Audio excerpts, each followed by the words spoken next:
the value of what you get in comparison to selling a property. But I know to make it more pleasurable to walk through, to make it more inviting for people to actually come and see, staging a property is bloody where it's at, I must admit.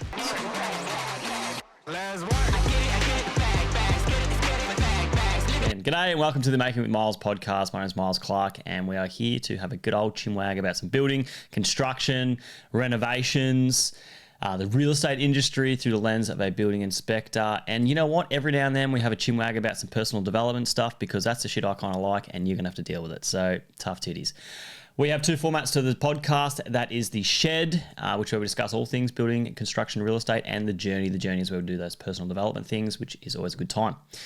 Now, on this episode, we will be doing a shed episode, okay? So we're going to have a sort of backup from the last episode and we'll be giving some advice for home sellers.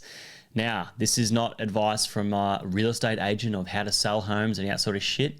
This is from a building inspector who has gone through hundreds and hundreds and hundreds of houses and some things that I've picked up and seen and I recommend could be of benefit to people selling their property. First things first, you need to understand how much effort and dollary dues are you going to be willing to put into the home before you sell it. One thing I come across a fair bit is some people can't give two shits and they just sell it as is. They vacuum the floors and crack on. And then there's other people that put a lot of effort into maintaining the house, doing all the upkeep, doing all the things they were meant to do the last 15 years in the last 6 months before they sell the house, and get the house all looking pretty and looking good so they can sell it and make some big bucks, because houses these days are worth at least 500 times your annual income because it's fucking crazy. But hey, that's cool. Now, something to consider when you're selling your property is understanding that 80% of homes these days, there's going to be a building inspector come through and do a building report on the property. If you sell it without a building report, that's fine. It's everyone. The risk these days, due to the price of houses, plus first home buyers borrowing money off banks, they're required to get building inspectors in. And people just aren't taking the risk anymore. Okay, it's not like a hot, crazy market. They're buying everything. They're being more calculated and spending the money, which is a fair bit of money, to be honest, to get a building inspector in to give them a building report. This comes down to building defects, all right? Now, buyers, as I said in my last episode, I've told them that all properties have defects. If your property doesn't have defects, you're doing fucking really well for yourself. It's a good thing to understand what your building defects are before getting a property on the market, just in case there's some doozies that are really going to cause you dramas down the road, okay? So what I've done is in this episode, somewhere, description, wherever, I've got like a little checklist for things to look out for that could potentially be major defects in properties, all right? I think it'd be beneficial for a vendor to read that as well, look over their property, and if they've got any of these items, they either definitely need to be aware of it and rectify it, or definitely get a professional in to inspect it and make sure that if it is a major issue, that is something's done about it. Now, on episode 6, I go into more detail with this. It's called pre-sale inspections. It's practically just having a building inspector come around and do an inspection on your property. But check out that episode. Just go into more depth than what we're doing here, okay? But more importantly, you need to understand what the building defects are. The reason why you need to know what the building defects are is because it's going to come up anyway, most likely when someone purchases your property, okay? The best time you want to know about it is sooner than later, because later can really shaft you. And what I mean by that is you can agree on a price, $1 million for the house, and everyone's happy. It goes into contract. It's got a building and pest inspection clause and the finance clause, all that sort of shit. Building inspector comes out, picks up a major issue that's of major concern that is actually going to cost, I don't know, maybe $15,000 to rectify. $15,000 to rectify is something like maybe a corner of the house needs to be underpinned. Maybe the whole bathroom itself needs to be gutted out and started again. Not sure what it is. Let's say, for example, it's a bathroom shower leak. All right, this is something that I've come across numerous times, and a property just over the road had this issue. Okay, so the bathroom had a water leak. Okay, it was a major building defect. The bathroom shower had to be replaced. To replace a bathroom shower, you don't have to renovate the whole bathroom. You just got to replace the shower. It can be about maybe $3,000 at the cheapest. You might go up to 4.5. Depending on what you're doing, all right? Depending on a little area. But if it's pretty straightforward, that's what it's going to be looking like. They had a contract in place, and the buyer said they want $25,000 off the sale of the property. to more or less rectify the defect that's there. That's a bit rich. That's fucking bullshit. But they were, in a rock and hard place. They were already contracted to them. The momentum of the sale had stopped there in the spot because it's under contract. They were worried, if they go back on the market, will they get the same amount of money for the house? All this sort of stuff, which is completely fair and reasonable. It's an absolute minefield out there. And the agents, they've got to do their part. They can only do so much. And if no one's aware of the defects or the issues, then you can't mitigate them and manage them, all right? If they'd known about it earlier, if they had a pre-sale inspection done, well, they'd understand the defects of the property, so then they can action accordingly when it comes down to purchases coming to the property. What that could look like is you could have fixed the shower on the spot, spent $4,000 on it, realised you're not going to have any issues moving forward. You could have been aware of it, had a quote to fix it for $4,000, done nothing. If it'd come up during this negotiation process, you just throw the quote down, say, shove your $25,000 up your ass, but we'll take a $4,500, $5,000 discount. Here's a price to fix it. You can use it if you want or not. That's it. We were aware of it and we understand it, and this is how much it's going to cost to fix it. Okay, so things like that, it's always good to be one step ahead. So when it comes to the negotiation process and it's all getting contractual and it's all getting serious, you can at least be in control of that experience. All right, so that's my sort of view. That's what sort of stumps vendors. That's how they get shafted. I hate seeing people get shafted like that. So it is something to be mindful about. You might be spending $650 on an inspector to come out.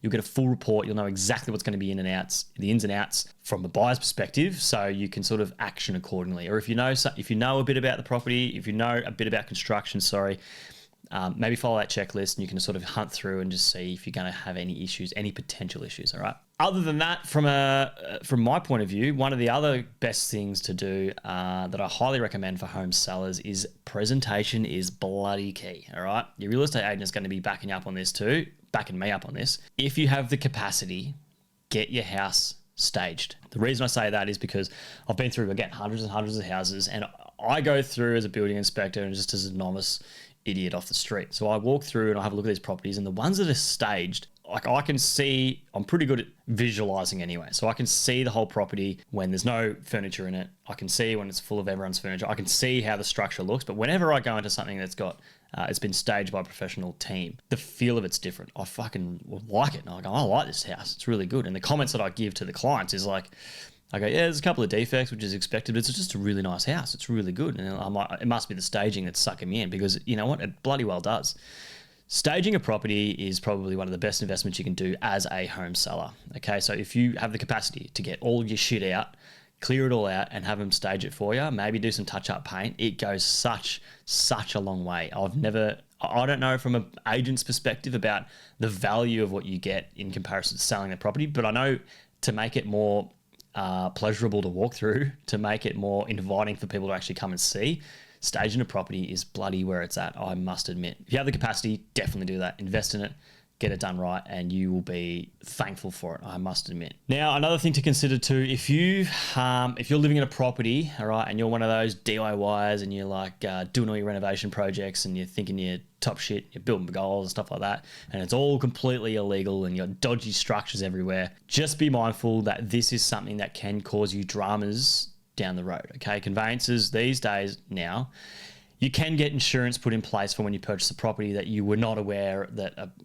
the pergola had a building permit, and you can get covered by it. But if you are aware that it is an illegal structure and you still purchase the property aware of it, that insurance is null and void. All right, so be mindful of that. These things can get into strife when you're selling your property. All right, so you might have built a pergola, you might have done a cracking job, you might be a chippy, you might be fantastic, and it's been built right, but because it's been built illegally, and everyone wants their part of the pie, and you've probably done it for good reason, because it's probably $5,000 to get the building permit, and it probably cost you like $2,000 to build the structure. Be mindful, this can cause you issues. So I don't have any great advice for you with regards to this, because probably my advice is something that your conveyancer would tell you not to do, and that might just be hush about it.